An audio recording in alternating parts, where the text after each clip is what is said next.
Bonjour à tous, on se retrouve dans une vidéo un petit peu spéciale, mais avant de vous la présenter, oui, j'ai coupé mes cheveux. Voilà, alors ceux qui me suivent sur Instagram ont dû voir mes maintes et maintes changements d'avis.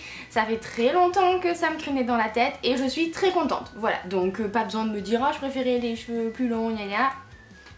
Moi j'aime bien comme ça, je vais avoir 30 ans, j'avais envie de marquer le coup, donc on a éclairci tout ça, on a bien coupé et voilà.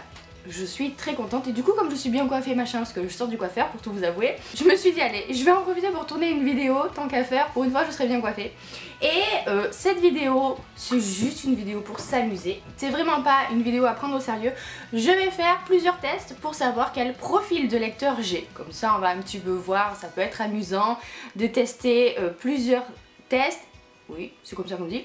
Et de voir aussi si j'ai les mêmes résultats ou pas. Peut-être que d'un test à l'autre, ça va pas être pareil. On commence avec le test de VRAC TV, qui est quel genre de lecteur es-tu? Ce test nous propose de découvrir quel genre de relation on entretient avec la lecture, donc c'est parti. Première question, à quel moment de la journée préfères-tu lire? Le soir avant de te coucher, le matin en déjeunant ou à n'importe quelle heure selon toi, il n'y a pas de moment précis pour lire? C'est tout à fait ça. Dernière option. Quand tu as quelques heures d'attente à tuer devant toi, tu as l'habitude de prendre la première chose qui te tombe sous la main pour la lire. On risque donc de te voir souvent en train de feuilleter le dictionnaire, le guide touristique que ta mère laisse traîner sur le comptoir de la cuisine ou la bande dessinée du jour dans le journal local. Allez, on va dire plutôt la bande dessinée. As-tu tendance à te décourager facilement devant un livre qui a un nombre important de pages? Oui, tu préfères lire des histoires courtes? Non, pas du tout, au contraire, la plupart des romans que tu lis sont assez volumineux. Ou alors, parfois, mais quand le sujet du bouquin en question t'intéresse vraiment, le nombre de pages ne te dérange pas. Ben, ça sera plutôt l'option 3. C'est vrai que, vu mon rythme de lecture qui n'est pas non plus extraordinaire, je tendance à privilégier les livres courts. Mais si le bouquin m'intéresse vraiment et qu'il fait 800 pages, bah je vais le lire quoi. Pour que tu apprécies au max un moment de lecture, quelle ambiance doit régner autour de toi? Quelques bruits de fond environnants, comme des oiseaux qui gazouillent par exemple. Ouais, pourquoi pas. Le silence le plus total ou la télé, la radio, des gens qui parlent, bref, rien ne te dérange. Surtout pas la dernière option, j'ai du mal à lire quand il y a une voix ou quand il y a par exemple des paroles de chansons en français, tout ça, j'y arrive pas. Alors j'hésite entre des bruits de fond ou le silence. Allez, on va mettre les petits oiseaux qui gazouillent, ça ira bien. Question 5. Ton meilleur ami n'arrête pas de te parler d'un livre qu'il vient tout juste de terminer et qu'il a trouvé vraiment trippant. Que fais-tu? Ça m'a l'air d'être un petit test pour les petits genoux ça, hein. Tu lui demandes le nom de l'auteur de ce livre pour voir si tu es déjà familier avec lui. Tu lui demandes de te raconter brièvement l'histoire. Tu lui demandes si tu peux lui emprunter. J'hésite entre qu'il me fasse un résumé de l'histoire ou tout de suite lui emprunter. Je pense que d'abord je lui demanderai de quoi ça parle avant de lui demander de lui emprunter. 6. Quand l'un de tes romans favoris est transformé en film, que penses-tu du résultat habituellement? Tu tripes toujours plus sur le film parce que tu adores voir des acteurs interpréter tes personnages préférés. Tu trouves toujours que le livre est meilleur parce qu'il est plus complet. Tu apprécies autant certains côtés du livre que certains côtés du film. Non, non, je pense que quand on est un lecteur dans l'âme, on préférera toujours le bouquin. Et j'ai une exception à... mince, le film c'est Austin Land, Bienvenue à Austin Land, je me rappelle plus le nom du bouquin. Où là, j'ai préféré le film au livre, mais ça a vraiment été la seule exception. Tu as un exposé oral à faire, ouais voilà, c'est un questionnaire pour les petits jeunes, hein, sur un livre, mon dieu j'ai l'impression d'avoir 50 ans quand on dit ça, sur un livre que tu as lu dernièrement et qui t'a marqué. Ton choix s'arrêtera certainement sur une biographie, un thriller, un roman d'amour à l'eau de rose. Peut-être pas le roman d'amour parce que j'imagine que quand tu dois faire un exposé à l'oral, c'est un peu moyen. Les biographies j'aime pas ça donc on va mettre thriller. Est-ce qu'il t'arrive parfois de relire le même bouquin plusieurs fois? Oui, tout à fait. Oui, mais seulement si tu ne l'as vraiment pas lu depuis longtemps. Non, oui, souvent. Oui, mais quand ça fait longtemps que je l'ai pas lu quand même. À quelle fréquence visites-tu la bibliothèque de ton quartier? Une fois par mois, une fois par an, toutes les semaines. Alors, c'est très variable et là j'ai tellement de livres en retard que j'ose même plus y aller. Mais on va dire une fois par mois. As-tu l'habitude de lire le résumé d'un roman qui se trouve sur la couverture de celui-ci? Alors, pas toujours. Quand c'est un livre dont tu as beaucoup entendu parler, tu ne prends pas la peine de le faire. C'est très rare. Je crois que ça a dû m'arriver une ou deux fois d'acheter un livre dont je savais même pas de quoi ça s'agissait. Mais c'est très rare. Non, jamais, le titre t'en dit habituellement suffisamment. Non. Oui, toujours pour être certain que l'histoire t'intéresse vraiment et que des fois tu vas jeter un coup d'œil aux dernières pages d'un livre pour te donner une petite idée. Ah non, par contre ça non. Ça, je vais jamais voir la fin d'un bouquin sinon je vois pas l'intérêt. Mais j'achète toujours le livre en fonction du résumé. Donc bon, on va mettre la dernière quand même. Même si cette histoire de page là, ça m'embête un petit peu. Question 11. Que fais-tu pour te souvenir de la page exacte où tu t'es arrêté la dernière fois que tu lisais son livre? Bah, je mets un marque-page. Tu cherches l'autre page que tu as légèrement pliée. Alors là, hors de question, hein. Tu vas directement à l'endroit où tu as mis ton signet. Comme tu n'aimes pas interrompre ta lecture au beau milieu d'un chapitre, tu mémorises toujours le chiffre correspondant à celui où tu t'es rendu. Non, quand même pas. Jusque là, ça m'arrive aussi de devoir poser mon livre, voilà, parce que j'ai autre chose à faire. Donc, le marque-page. En plus, j'en fais, alors ça tombe bien. Ok, avoue-le, tu aimes surtout quand un livre te surprend, te fait rire, te fait pleurer. J'ai envie de dire les trois, on peut pas choisir les trois. Quand ça me fait rire, oui, quand ça me fait pleurer, oui, ça veut dire que ça m'a touchée. Et quand ça me surprend, de manière plus globale, on va dire quand il me surprend. Ouais, on va dire ça. Au moins ça englobe un petit peu tout. Et dernière question, tes amis et tes parents savent que tu aimes vraiment un livre quand ils te posent une question pendant que tu le lis et tu ne sens même pas les entendre. Je plaide coupable. Tu le dévores en une journée. Tu le traînes partout avec toi. Pas la dernière. Parce que globalement mes lectures je les traîne toujours partout avec moi. J'hésite. Tu le dévores en une seule journée, ça ne m'est pas arrivé depuis très longtemps. Mais pour moi ça veut dire tu le dévores de manière globale. Tu fais que le lire, tu as que ça en tête. Et donc je dirais que ça serait plutôt celui-là. Allez, soumettre. Verdict. Tu lis pour t'évader. Ce qui n'est pas faux, c'est ça. Je vous lis le petit résumé qu'ils me font. Waouh, pour toi la lecture est comme un voyage. Tu es le genre de lecteur qui se laisse facilement entraîner dans un univers imaginaire où les personnages du livre que tu es en train de lire se mêlent avec les gens que tu côtoies dans la vie de tous les jours. J'ai un petit doute là-dessus quand même. Il n'est pas surprenant de te voir verser une larme pendant tes moments de lecture tellement tu te laisses emporter par les mots qui dansent devant tes yeux. Ça c'est vrai par contre. Donc voilà pour ce premier test, je vous mettrai en barre d'infos les liens des tests si vous voulez les faire à votre tour et on va enchaîner sur le deuxième. Le deuxième test c'est cette fois-ci un test en anglais, c'est Bookstreet.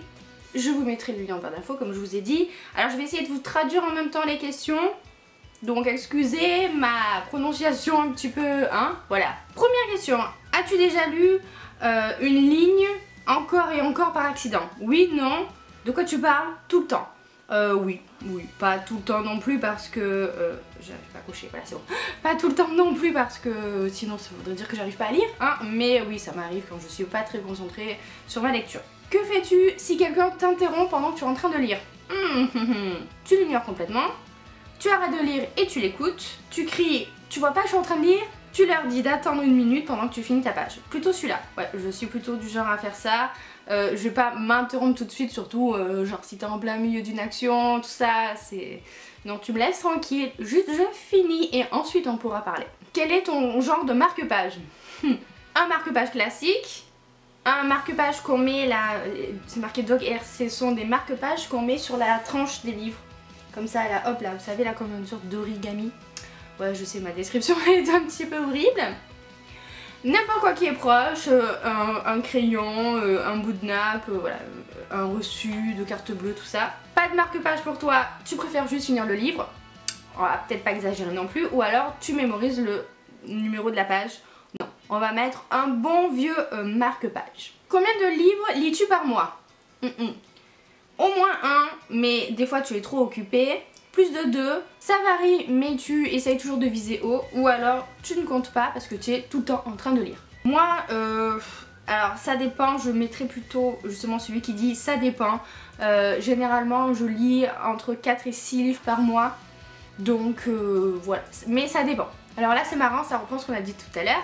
As-tu déjà vu un film qui a été adapté que tu as vraiment aimé? Alors oui, mais tu n'avais pas lu le livre d'abord. Oui, mais c'est quand même pire que le livre.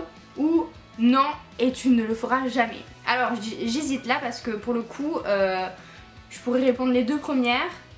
Par exemple, Divergente, j'ai jamais lu les livres, mais j'ai apprécié les films. D'ailleurs, est-ce que quelqu'un sait s'il doit y avoir enfin ce fameux dernier film? Ça serait bien de le savoir.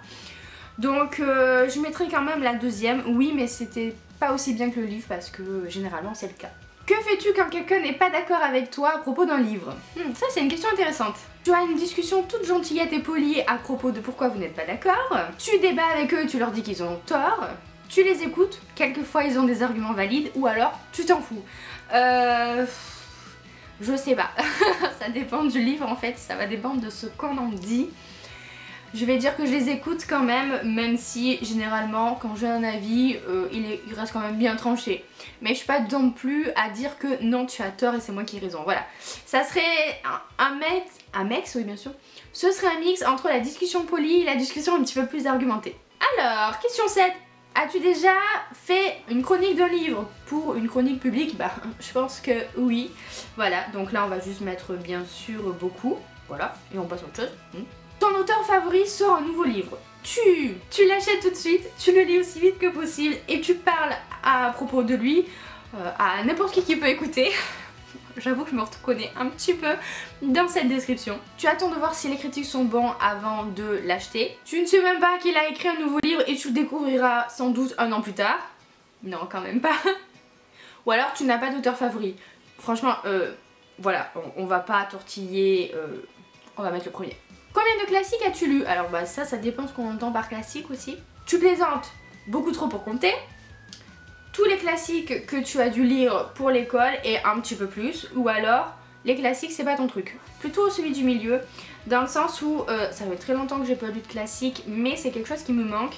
Et par exemple quand je préparais le bac ou ce genre de trucs, c'est vrai que j'ai lu des classiques en plus de ceux pour l'école parce que j'avais envie de connaître leur histoire.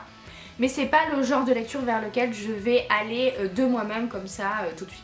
Dernière question, il faut choisir un support de lecture. Alors, papier, audio, e-book ou n'importe quoi, il faut juste lire. Alors je vais mettre, vous me connaissez, plutôt papier dans le sens où j'ai une liseuse mais je m'en sers jamais et les audiobooks je m'y mets un petit peu mais pas beaucoup et en fait je préfère garder ça pour les récits non fictionnels, c'est à dire pour les essais, ce genre de choses. En ce moment par exemple j'ai deux audiobooks, j'ai Le charme discret de l'intestin et j'ai Homo sapiens. Et donc du coup voilà, c'est deux essais et ça me dérange pas de les écouter. Mais pour ce qui est des histoires, j'ai plus de mal à me concentrer réellement quand il y a des scènes qui sont décrites. Même chose pour les e-books, c'est pas ma cam. Mais par exemple pour les essais ça me dérange moins. Là sur mon iPad justement je suis en train de lire Sorcière de Mona Chollet et ça passe bien. Voilà. Parce que c'est un essai. Je sais pas si ça vous fait pareil, c'est un petit peu spécial. Mais ce que j'aime bien dans l'e-book c'est que pour les essais je peux vraiment le poser, le reprendre quand je veux. Alors vous me direz qu'un livre ça serait pareil. Oui mais non. Parce que je rentre pas de la même manière dans une histoire, dans un livre papier que dans un e-book. Et je sais pas pourquoi, j'ai tendance plus à consommer l'histoire quand je suis sur un écran plutôt que dans un format papier dans lequel j'ai plutôt tendance à vraiment m'immerger et à bien entrer dans l'histoire. J'ai remarqué ça, ne me demandez pas pourquoi c'est le cas, c'est comme ça. Donc du coup, on va cliquer pour regarder un petit peu le résultat de tout ça. Et j'ai comme résultat, je suis ouverte d'esprit, je suis un lecteur ouvert d'esprit. J'aime bien, j'aime bien. Tu sais ce que tu aimes, mais tu es plus qu'heureux d'essayer quelque chose de différent. Et ça c'est vrai. Peu importe que ce soit un nouvel auteur, un nouveau genre que tu n'as pas l'habitude de lire, un livre qui est pas du tout populaire, tu vas le lire. Pourquoi? Parce que tu es agréable. Oh, c'est trop gentil. Parce que tu es agréable, c'est gentil. Et parce que tu aimes juste le fait de lire quoi. Peu importe si le livre n'est pas spécial, au moins tu lis. Ça je suis pas tout à fait d'accord quand même. Lire pour lire, j'en vois pas forcément l'intérêt. Je suis pas tout à fait d'accord. Tu es probablement la personne qui regarde un film, une adaptation de film et qui dit c'était pas un mauvais film mais c'était pas aussi bien que le livre. Bon ça je pense qu'on le fait tous ça. Et termine en disant continue à être ouvert d'esprit, c'est la seule manière de vraiment découvrir de nouveaux livres. Voilà, c'était rigolo.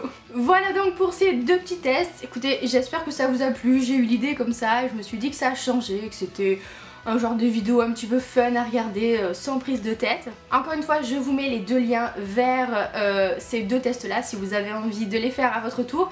Et si vous les faites, n'hésitez pas à me dire en commentaire les résultats que vous aurez parce que ça m'intéresse de connaître quel genre de lecteur vous êtes vous. Et sur ce, je vais vous laisser. J'ai le soleil qui va pas tarder à venir sur moi donc voilà, on s'arrête juste à temps. Je vous fais plein de bisous, je vous souhaite de très bonnes lectures à venir et à bientôt pour une prochaine vidéo.